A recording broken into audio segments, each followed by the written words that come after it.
and paint the brick mauve.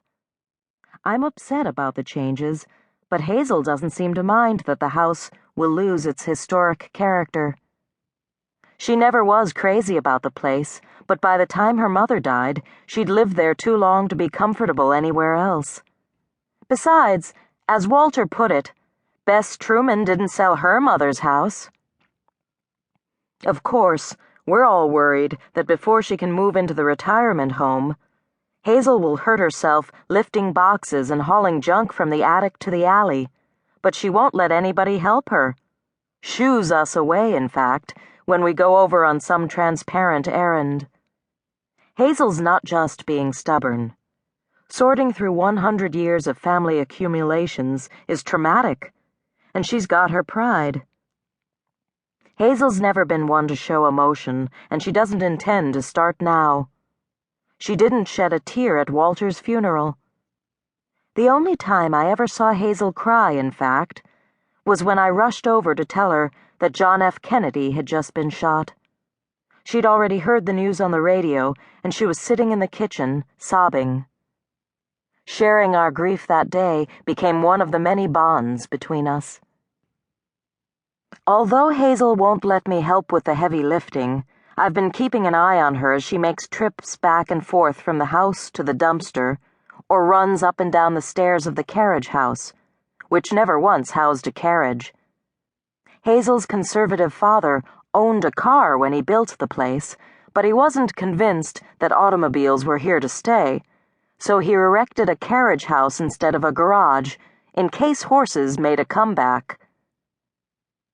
Since I try to keep track of where Hazel is, I knew that she was in the attic of the carriage house when she called out to me in an alarmed voice one afternoon. I was gardening, and I rushed through the gate that connects our yards, yelling up through the open hayloft door. "Are you all right?" "Come up, dearie," Hazel cried in a voice that held more exasperation than panic.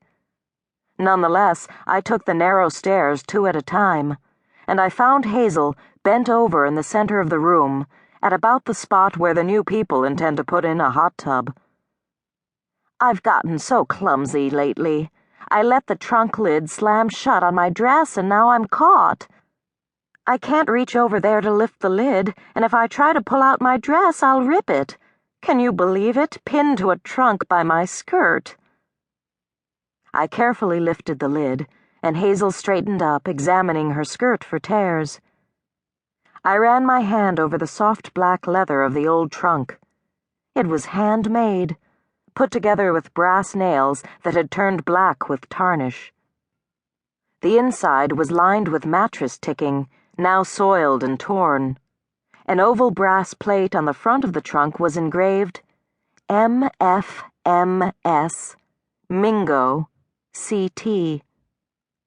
The trunk belonged to my grandmother.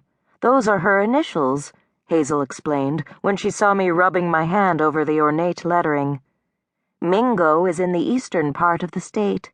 It's almost a ghost town now. The CT isn't Connecticut. It stands for Colorado Territory. Grandmother came out here before Colorado was a state, which means sometime prior to 1876. Hazel dropped the hem of her skirt. "No harm done, except to my pride." "All that trouble for nothing, too. There wasn't a thing left in that trunk. I must have cleaned it out last week." "Yes, there is," I said, peering inside. "Over there in the corner. It's a book." I reached inside and picked up a worn leather volume that lay on the mattress ticking. Maybe it fell out of the lid when it slammed shut. "There's a sort of hidden compartment in the top. Look." I pointed at a 4-inch square of cardboard covered with a trunk manufacturer's label, which hung down from inside the bow-top lid. It had covered an opening. That stick lying in the bottom of the trunk must have held the flap shut. See, it goes through the 2 brass loops on either side of the opening to pin this piece of cardboard in place.